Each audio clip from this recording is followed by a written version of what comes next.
राधे राधे दोस्तों। एक बार की बात है। एक गांव में एक कुम्हार रहता था। उसके एक बेटा था। कुम्हार होने की वजह से वो ना अमीर आदमी था और ना ही उसने अपने बेटे के बारे में बहुत कुछ सोच रखा था।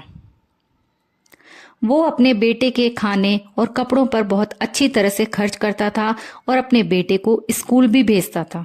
धीरे धीरे उसका बेटा बड़ा हो गया और एक सुंदर नौजवान बन गया। अब वो अपनी कमाई अपने आप करने लगा, इसलिए अब उसकी शादी करने का समय आ गया था। कुम्हार ने अपने बेटे की तरफ देखा तो उसका सीना गर्व से फूल गया।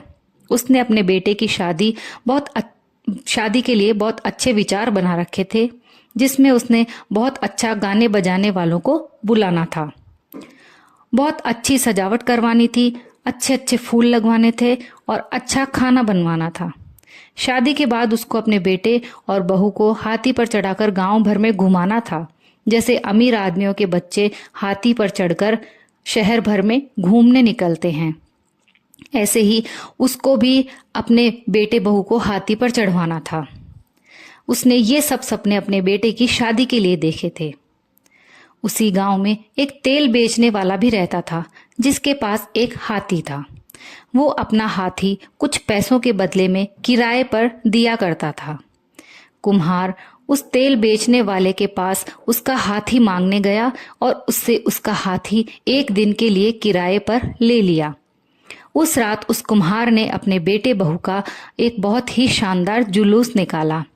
दूल्हा और दुल्हन दोनों ने अपने अच्छे अच्छे कपड़े पहन रखे थे।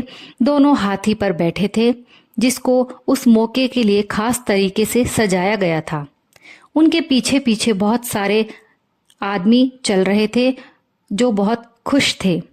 ढोल बजाने वाले और गवैये उनके साथ साथ चल रहे थे कि अचानक हाथी गिर पड़ा और मर गया।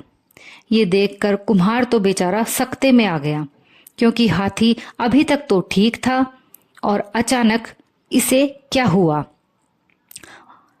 किसी की भी कुछ भी समझ में नहीं आया कि हाथी को अचानक क्या हो गया। कुम्हार बेचारा रात भर घटनाओं पर विचार करता रहा। अगली सुबह वो तेल बेचने वाले के पास गया और बोला, मुझे बहुत अफसोस है कि आपका हाथी मर गया है। ये कह के उसने उसको या तो दूसरा हाथी या फिर हाथी की पूरी कीमत देने का वादा किया। तेल बेचने वाला स्वभाव से झगड़ालू आदमी था। वो खड़ा होकर कुम्हार पर चिल्लाने लगा कि उसको तो अपना वही हाथी चाहिए था जिसको उसने पाला था। अब ये तो साफ था कि कुम्हार वही हाथी वापस नहीं ला सकता था, क्योंकि वो तो मर चुका था। इसलिए तेल बेचने वाले ने कचहरी में शिकायत कर दी। जब उनका मामला सुनने का दिन आया तो जज ने तेल बेचने वाले से उसकी शिकायत पूछी। तेल बेचने वाला बोला कि कुम्हार ने एक दिन के लिए मेरा हाथी किराए पर लिया था, पर वापस नहीं किया। अब जज ने कुम्हार से पूछा कि उसने तेल बेचने वाले का हाथी क्यों वापस नहीं किया, तो कुम्हार ने जज को सारी कहानी बता दी और वही कहा जो उसने तेल बेचने वाले से कहा था, कि वो उसको या तो दूसरा हाथी दे देगा या फिर उसके हाथी की पूरी कीमत दे देगा। जज ने सोचा कि ये सौदा ठीक भी था। उसने तेल बेचने वाले को समझाने की बहुत कोशिश की, लेकिन कि इन हालात में ये सौदा ठीक था, पर वह ये बात नहीं मान रहा था। वो अपनी जिद पर अड़ा हुआ था कि उसको तो अपना ही हाथी वापस चाहिए और जज से कहा कि वो कुम्हार को इस बात के लिए जोर दे कि वो उसका पुराना हाथी वापस करे। जज एक बहुत अक्लमंद आदमी था। उसने देखा कि तेल बेचने वाले से बहस करने का कोई फायदा नहीं है, तो उसने मुकदमा अगले दिन के लिए रख दिया। ये सुनकर तेल बेचने वाला वहां से चला गया। जब वो वहां से चला गया तो जज ने कुम्हार को बुलाया और उससे कहा कि उसको मालूम था कि उसका सौदा एक ईमानदारी का सौदा था, फिर भी वो तेल बेचने वाले को उस सौदे पर राजी नहीं कर सका। इसलिए उसने कुम्हार को एक योजना बताई। उसने कुम्हार के कान में कुछ फुसफुसाया। उसको सुनकर कुम्हार वहां से हंसता मुस्कुराता चला गया। अगले दिन सुबह को जब कचहरी खुली तो वहां कुम्हार नहीं था। तेल बेचने वाला ये कहकर उधर चला गया, उधर इधर घूम रहा था कि कुम्हार को कचहरी आने में डर लग रहा है। वो डरकर भाग गया है। थोड़ी देर तो उसने इंतजार किया। उसके बाद उसने जज से कहा कि लगता है कुम्हार कचहरी नहीं आना चाहता और वो अपने घर में छिपा हुआ है। तो उसने कचहरी से कुम्हार के घर जाने और उसको खुद वहां से लाने की इजाजत मांगी। जज ने ये इजाजत उसको तुरंत दे दी और साथ में कचहरी का एक जूनियर ऑफिसर भी भेज दिया। दोनों कुम्हार के घर पहुंचे। तेल बेचने वाले ने उसके घर का दरवाजा खटखटाया। अंदर से कोई जवाब नहीं आया।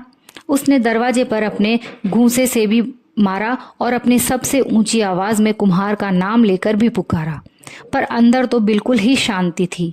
कोई आवाज नहीं आ रही थी।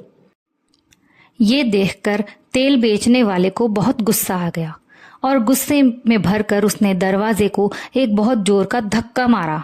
अब उसको ये तो पता नहीं था कि दरवाजे के पीछे कुम्हार ने अपने मिट्टी के बर्तन लगा रखे हैं। तो जैसे ही उसने दरवाजे को धक्का मारा, उसके सारे बर्तन टूट गए। बस उसी समय कुम्हार अपने पिछले दरवाजे से वहां आ गया और रोते हुए उस पर अपने मिट्टी के बर्तन तोड़ने का इल्जाम लगा दिया। वो बोला कि तेल बेचने वाले ने उसके पुरखों के दिए हुए बर्तन तोड़ डाले थे और वे बर्तन अब किसी भी तरह से वापस नहीं ला सकते थे। अब वो तेल बेचने वाले से अपने वही बर्तन मांगने लगा। अब परेशान होने की बारी तेल बेचने वाले की थी। उसने कुम्हार से सौदा किया कि अगर वो उससे अपने मिट्टी के बर्तन नहीं मांगे तो वो भी उससे अपना वही हाथी नहीं मांगेगा और मुकदमा वापस ले लेगा। कुम्हार काफी देर तक ना नुकुर करने का नाटक करता रहा, पर आखिर में उसने अपनी बात मान ली और मामला तय हो गया कि ना तो कुम्हार अपने बर्तन मांगेगा और ना ही तेल बेचने वाला अपना हाथी मांगेगा। मुकदमा वापस ले लिया गया। इस तरह तेल बेचने वाला दोनों तरफ से हार गया। उसका हाथी भी वापस नहीं मिला और ना ही उसको हाथी का एक भी पैसा मिला। हालांकि कुम्हार के भी थोड़े घड़े फूट गए थे, लेकिन वो इतने भी कीमती नहीं थे जितना कि तेल बेचने वाले का हाथी था। एक हफ्ते के अंदर अंदर ही उसने दूसरे नए बर्तन बना लिए थे और उनकी भरपाई कर ली थी। दोस्तों, कहानी यहीं समाप्त होती है। आपको कहानी पसंद आई हो तो प्लीज़ लाइक और शेयर कीजिए और चैनल पर नए हो तो प्लीज़ मेरे चैनल को सब्सक्राइब कीजिए। कहानी सुनने के लिए आप सभी का बहुत बहुत धन्यवाद।